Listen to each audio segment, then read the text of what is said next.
What does it mean to live in a world that's constantly changing? The world has really shifted from a world that's about content to being a world that's about context.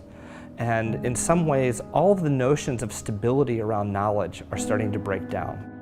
A new chapter in human history is emerging because really for the first time, most of the human race has access to tools that build upon all of the mind tools that we've created since we were human. How do we utilize the capacity of networks that we have today to ensure that research finds the places where it can be used? I mean, we all know stories of research that was developed for one thing that got used somewhere else. The things that were developed for something quite abstruse, perhaps esoteric, become really important 10, 20, 50 years later. And the question has to be, if we're spending all this money on research, how do we make sure that that research finds its way to the places where it can be used and finds its way as fast as possible? Because maybe we don't have to wait 10 or 20 or 50 years. And there are lots of problems we face for which we can't afford to wait 10 or 20 or 50 years.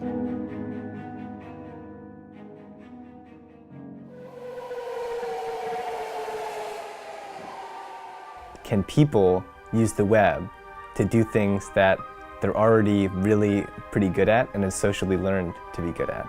They can learn to utilize tools that exist and tools that don't exist yet in order to do the things that help us survive as a species, to collaborate and to work together and to learn from each other and to kind of build wisdom and to build knowledge. In the academic environment, the coin of the realm is not money, it's information. I sort of buy your information by giving you some of mine. And so there is a common information sharing ethic in the academic community, and that was very much integrated into the whole process of designing and building the internet, and that's why you find that expressed so readily in the internet of today. In a way, this is what's always been done in the scientific literature. So you have a citation in my paper pointing to somebody else's paper, and they have the citation index, which says how many people have cited this particular work and so on.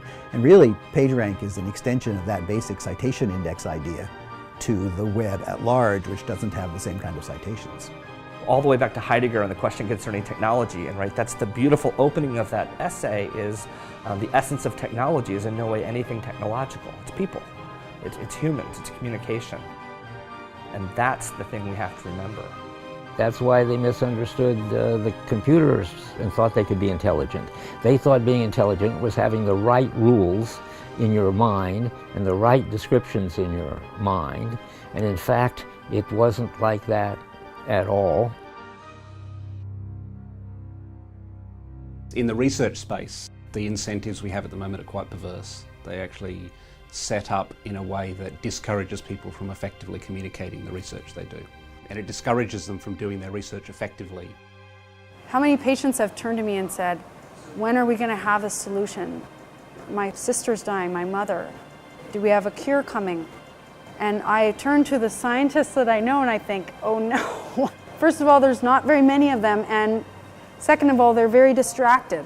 And yet it's actually all the people out there that are just desperate. They're desperate. If you look at people's eyes when they're in trouble, it just makes, this choice at least easier for me.